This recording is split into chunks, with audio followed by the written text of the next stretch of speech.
Eh bien bonjour à tous, aujourd'hui on se retrouve pour parler du tout nouveau film, alors non pas des frères Cohen, mais du tout nouveau film de Ethan Cohen, qui avait réalisé le film Drive Away Dolls, et donc là c'est le deuxième film de cette trilogie, parce qu'il va faire une trilogie en fait.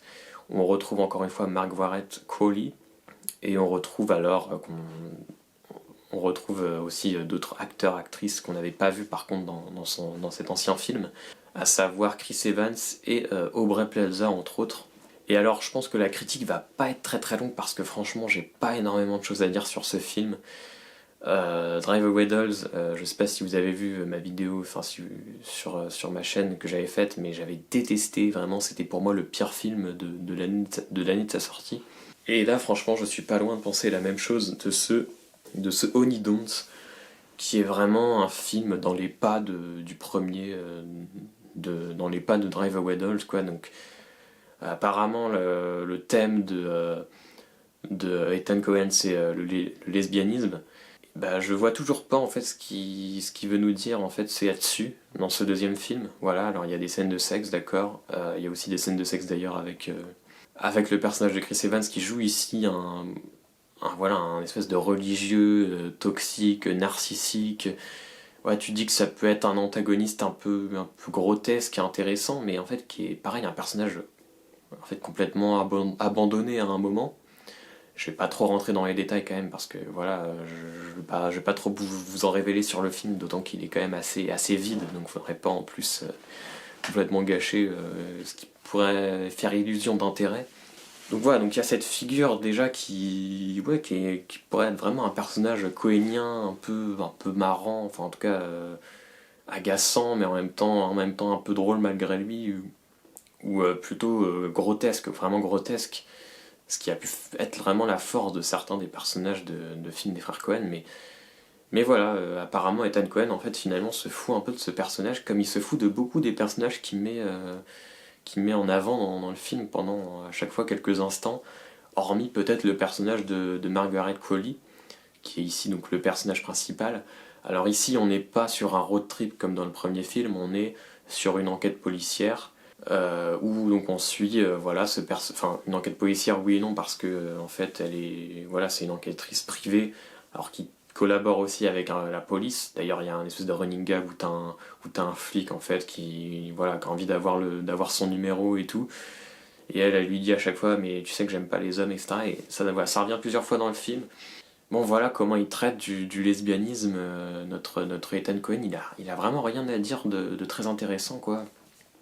Et voilà, le film est un très très classique film d'enquête, où voilà, ça s'ouvre sur un accident de voiture, en tout cas apparemment un accident, on se doute qu'il y a un truc derrière ça.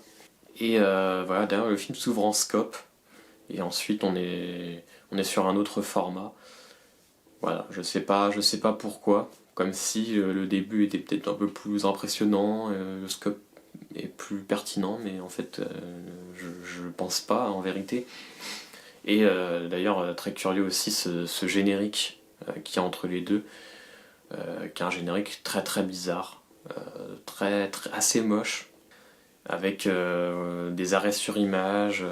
Voilà, ça nous présente un peu cette ville dans cette Californie. Bon, ça voudrait peut-être prendre un peu l'époque, quoi, mais en fait c'est pas très intéressant. Voilà, formellement, et en tout cas formellement c'est vraiment pas intéressant. Et donc oui, donc voilà, elle va chercher à comprendre, ok, pourquoi il y a eu cet accident. En plus, donc justement, enfin, cette femme qui est morte dans sa voiture, eh bien elle voulait justement enfin, elle avait contacté le personnage de Margaret Qualley pour avoir un rendez-vous, etc. Elle voulait lui dire des choses. Donc il y a un lien entre les deux, ce qui fait qu'elle s'intéresse à cette affaire, évidemment. Donc voilà, elle va interroger les gens, essayer d'en savoir plus, etc. Donc elle va rencontrer des personnages, elle va avoir une relation avec le personnage de Aubrey Plaza, qui est d'ailleurs pareil comme Chris Evans. Enfin, pas totalement, parce que disons que ce personnage n'est pas abandonné, mais bénéficie enfin, ça ressemble vraiment à une espèce de réécriture presque de dernier moment, tant c'est minable, quoi, la trajectoire du personnage, qui est voilà, qui a un espèce de, je vais pas trop en dire, mais une sorte de twist, bon j'en ai peut-être déjà dit, sur le personnage, qui est mais complètement accablant, enfin qui a aucun sens. qui est vraiment... en fait, tu comprends pas ce qu'il veut faire avec ces personnages dans le film, Ethan Cohen. Euh, tous les personnages secondaires sont très très maltraités. C'est pareil, à un moment, le personnage de Margaret Qualley va s'occuper va essayer de s'occuper un petit peu de sa nièce, parce que pareil, il y a des problèmes familiaux. Et pareil, donc il y a aussi, on essaie de parler un petit peu du personnage de la nièce. Il y a aussi le grand-père qui revient dans la famille, ouais, qui a une relation compliquée avec ses enfants, machin.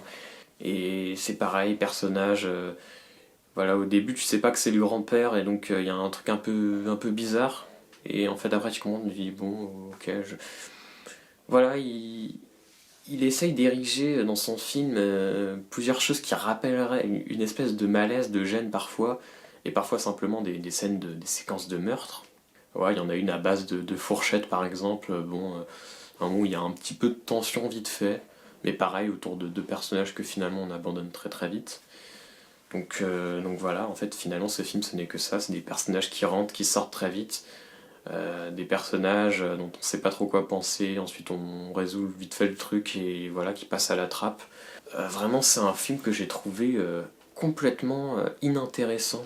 En fait en vérité je pense que c'est ça le vrai problème, c'est que ça dure à peine 1 heure et demie et il n'y a pas de point d'ancrage en fait dans le film. Voilà, hormis donc, a priori cette enquête, qui finalement d'ailleurs, voilà, on n'a jamais de réponse intéressante sur tout ce qui se passe, et on s'intéresse jamais à ce qui se passe en vérité. Peut-être que le problème est plutôt de ce côté-là. Voilà, donc je comprends vraiment pas ce qu'essaye de faire Ethan Cohen avec cette trilogie en devenir. Donc je comprenais pas ce qu'il voulait faire avec ce premier film, enfin avec Drive Away Dolls. Et là, qu'avait au moins, j'avais vraiment trouvé ça nul, hein, mais qu'avait au moins peut-être le mérite de la loufoquerie assumée complète. Là encore, c'est loufoque, mais peut-être un chouïa moins. Et enfin, oui, il y a des trucs loufoques, mais ouais, je sais pas, je pense que je mettrais quand même le niveau un peu en dessous à ce niveau-là que dans le premier film. Mais voilà, on reste aussi vain que dans le premier. C'est des personnages qu'on oublie aussitôt. Voilà, même le personnage d'ailleurs, parce que justement je dis que le personnage de Chris Evans s'est abandonné, mais à la limite qui pourrait rejoindre aussi le côté, le côté voilà, film sur le thème du lesbianisme, où finalement les femmes sont un peu au cœur du film. Il y a quand même un truc qui se fait par rapport au personnage de Chris Evans, mais c'est pareil en fait, ce personnage féminin là qui d'ailleurs ouvre le film, c'est encore une fois un personnage dont on n'a rien à foutre, qu'on voit au début et qu'on revoit à un moment et à encore un autre moment, mais voilà, le moment du milieu, bah, on n'en fait rien, et le moment de la fin, c'est pareil, on en fait vite fait un truc avec le personnage principal, et voilà, en fait c'est tout ce qui est fait avec les personnages. Et alors du coup tu te demandes, est-ce que le troisième film sera une suite directe, ce qui pourrait presque être un peu logique, et est-ce qu'il pourrait peut-être faire revoir ce deuxième film, reconsidérer peut-être ce deuxième film, mais je pense pas, en tout cas ça ferait pas grand sens. Je pense qu'un troisième film, ça sera encore une fois une histoire différente. En tout cas, voilà, j'ai l'impression de tourner un peu en rond avec cette critique.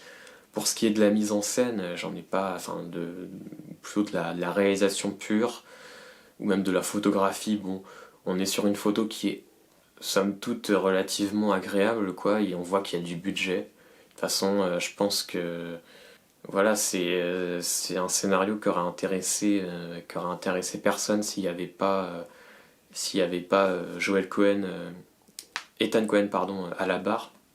Parce que, enfin, voilà. Mais oui, on voit qu'il y a du budget, la photo est soignée en vérité.